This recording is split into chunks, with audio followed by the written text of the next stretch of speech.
નમસ્તે ફ્રેન્ડ્સ, જ્ઞાન ઝલકમાં ફરીથી આપનું સ્વાગત છે। આમ જોઈએ તો આપણે અત્યાર સુધીમાં પ્રશ્નોના જવાબો અને સવાલોના ઘણા બધા વિડીયો જોઈ ચૂક્યા છીએ અને ઘણા બધા વિડીયો લેક્ચર આપે પણ જોયા છે અને ઘણા અમને એપ્રિશિએટ પણ કરેલા છે અને એ જ સંદર્ભે આગળ આપણે વિડીયો લેક્ચરની શ્રેણીમાં આજે ભારતનું બંધારણનો પ્રથમ વિડીયો લેક્ચર આપની સમક્ષ મૂકી રહ્યા છીએ। આશા રાખીએ આપને ચોક્કસ આ વિડીયો ગમશે અને ખૂબ મોસ્ટ આઈએમપી ટોપિક આજે તમારી સમક્ષ મૂકવાનો એક નમ્ર પ્રયાસ કરી રહ્યા છીએ। જો ગમે તો આપની કોઈ કમેન્ટ હોય તો એ કમેન્ટ અમને ચોક્કસ કરજો કે જેના આધારે અમે આપની કમેન્ટ અનુસાર વિડીયો છે અપલોડ કરી શકીએ અને અવારનવાર અલગ અલગ વિવિધ સ્પર્ધાત્મક પરીક્ષાની ઇન્ફોર્મેશન પણ અમે તમને આપતા જ રહીએ છીએ। મિત્રો, ભારતના બંધારણ વિશે વાત કરતા હોય ત્યારે આપણે સૌપ્રથમ છે આમુખ ને એ બધાની ચર્ચા કરવી જોઈએ, પરંતુ ભારતના બંધારણ વિશે જ્યારે પહેલો લેક્ચર આવે ને ફટાફટ એક્ટ ભણવાનો આવી જાય તો થોડોક પ્રશ્ન થાય કે શા માટે એક્ટ છે આ પ્રથમ લીધા હશે। તો આપને એ ચોક્કસ જણાવી દઉં કે પ્રથમ લેક્ચરની અંદર એક્ટ લેવા પાછળનું રીઝન એટલું છે કે એક્ટ છે મિત્રો અઘરા હોય છે અને ઘણી બધી વાર અવારનવાર છે આ એક્ટ પૂછાતા હોય છે અને એ સંદર્ભે એક્ટને આજે ઈઝી અને કાયમ માટે સમજીને યાદ રાખવાના છે આપણે। તો એ માટે એક્ટનો લેક્ચર આજે આપણે શરૂ કરીએ। હવે મિત્રો, ભારતનું બંધારણની અંદર સૌપ્રથમ આપણે વાત કરવાની છે 1773ના નિયામક ધારો। હવે નિયામક ધારો શા માટે નિયમન કરતો ધારો એટલે નિયામક ધારો એવું આપણે કહી શકીએ। પરંતુ નિયામક ધારો છે એની અમલ કરવાની જરૂર શા માટે પડી? અહીંયા બાજુમાં આપેલું છે કલકત્તા અને 1774 એ કઈ બાબત સાથે સંકળાયેલું છે? વાત કરીએ આપણે હવે। આપ જાણો છો અંગ્રેજો દ્વારા જે સ્થાપવામાં આવેલી એવી ઈસ્ટ ઇન્ડિયા કંપની ક્યારે સ્થાપવામાં આવી હતી? કમેન્ટ બોક્સની અંદર ચોક્કસ જણાવજો। તો ઈસ્ટ ઇન્ડિયા કંપની છે મિત્રો, એની શરૂઆત થઈ। હવે ઈસ્ટ ઇન્ડિયા કંપનીની અંદર કોઈ કંપની શરૂઆત થાય એટલે એના એમ્પ્લોય અલગ અલગ હોય, તો એમ્પ્લોય અલગ અલગ હોય તો એ એમ્પ્લોય જે બેનિફિટ બ્રાન્ચીસ હોય અલગ અલગ એમની, તો એ બ્રાન્ચીસથી વળતર જે પગાર કે ભથ્થું મળતું હોય એ લોકો પગાર આધારિત હોય, પરંતુ એની જગ્યાએ જે ભથ્થું મળતું હોય એ ભથ્થું ખુદ કંપની સુધી ન પહોંચતું હોય, કંપનીના માલિક સુધી ન પહોંચતું હોય।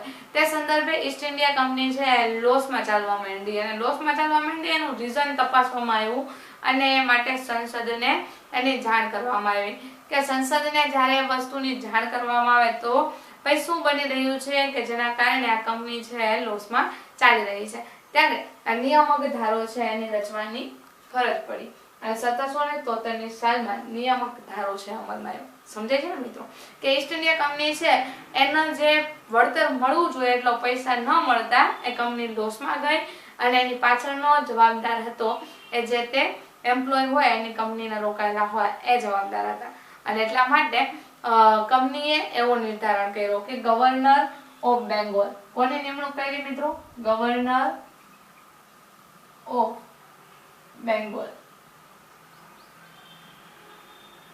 પેલા અલગ અલગ ગવર્નર શબ્દ છે ઘણી બધી વાર પ્રયોગ થાય છે એટલે ખાસ યાદ રાખી લેજો। ગવર્નર ઓફ બેંગોલની નિમણૂક થઈ।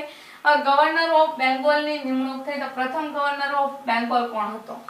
ફરીથી યાદ રાખી લેજો, વોરન હેસ્ટિંગ, બહુ પૂછાયો પ્રશ્ન છે।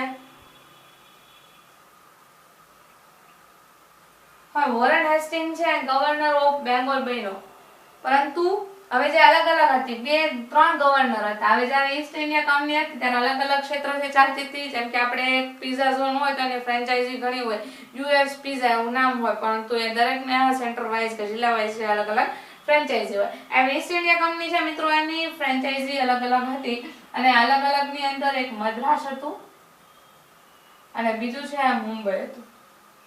હવે થયું શું?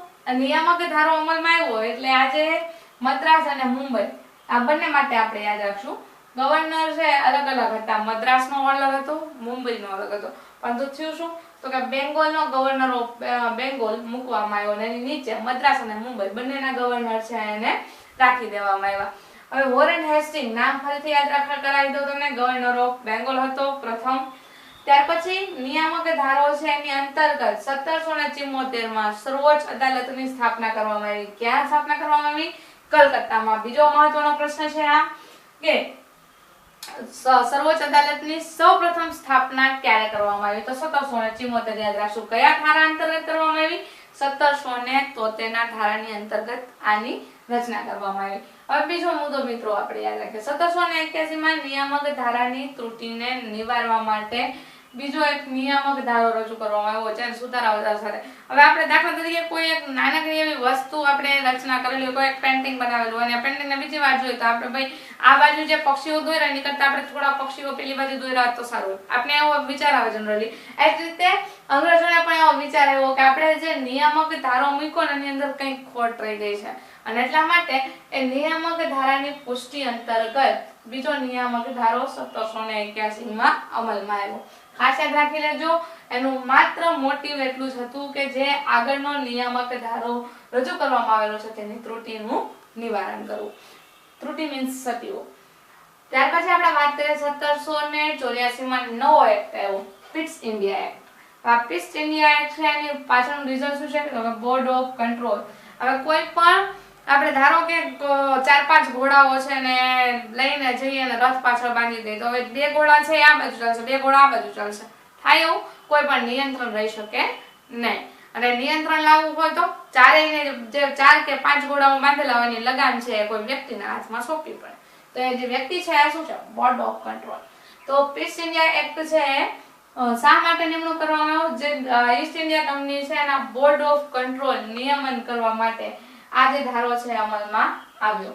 1873 માં આવ્યો ચાર્ટર એક્ટ. આમ તો ચાર્ટર એક્ટ આપણે 3 અલગ સાલ યાદ રાખવાની છે. ચાર્ટર એક્ટમાં ચાર્ટર એક્ટની 1813 ની આપણે માહિતી યાદ રાખવાની છે કે 20 વર્ષ માટે ભારતમાં વેપારની છૂટ કોઈ પણ વેપારીને આપવાનો હેતુ અર્થે ચાર્ટર એક્ટ છે મિત્રો અમલમાં આવ્યો છે.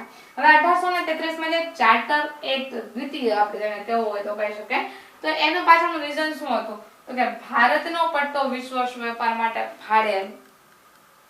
ભાડે મેળવવાનો હેતુ હતો. ગવર્નર જનરલ ઓફ ઇન્ડિયાની નિમણૂક થઈ. ખાસ આ બાબત પૂછાયેલી છે કે governor of general of India. જો અહીંયા બેંગોલ હતું, અહીંયા આપણે શું યાદ રાખશું? General governor of India. એના કોણ હતા પ્રથમ ગવર્નર જનરલ? વિલિયમ બેન્ટિક પ્રથમ. ખાસ યાદ રાખી લેજો, ચાર્ટર એક્ટ અંતર્ગત કયા નિમણૂક કરવામાં આવી? વિલિયમ બેન્ટિકની ગવર્નર જનરલ ઓફ ઇન્ડિયા તરીકે નિમણૂક કરવામાં આવી. ત્યાર પછી 1853 માં ચાર્ટર એક્ટ તૃતીય બહાર પાડ્યો. જેનું રીઝન હતું કે ખાસ તો આપણે બાબત એ રાખવાની છે કંપનીને વેપાર માટેની નિશ્ચિત મુદત આપી. જો અહીંયા 20 વર્ષ માટે વેપાર ભારતમાં વેપારની કંપનીને છૂટ આપી, પરંતુ હવે અહીંયા શું આવ્યું તો કે જો કંપનીનું કોઈ વેપારનું કામ ગમે તો એને થોડાક મહિના પૂરતો 15 દિવસ ન ગમે તો 15 દિવસ ને ગમે તો વર્ષો સુધી એને કામગીરી આપવાની. અને સાથોસાથ મહત્વની બીજી બાબત કે શિક્ષણ સંબંધમાં મેકોલ સમિતિની રચના ક્યારે કરવામાં આવી? તો 1853 આવશે. કયા એક્ટ હેઠળ કરવામાં આવી? તો આવશે ચાર્ટર એક્ટ. આજે મિત્રો આપણે આ વિડિયો લેક્ચરની અંદર નિયામક ધારો 1, નિયામક ધારા 2 શા માટે લાવવાની જરૂર પડી, ત્યાર પછી આપણે ચાર્ટર એક્ટ પ્રથમ, દ્વિતીય અને તૃતીય ત્રણેયનો ફેરફાર કરવા પાછળનું રીઝન શું હતું તેની વિશે આજના વિડિયો લેક્ચરમાં ચર્ચા કરી. જો આપને આ વિડિયો ગમ્યો હોય તો લાઈક કરી દેજો, આપના મિત્રો સાથે શેર કરી દેજો અને ચેનલમાં નવા હોય તો સબસ્ક્રાઇબ પણ ચોક્કસ કરજો. Thank you.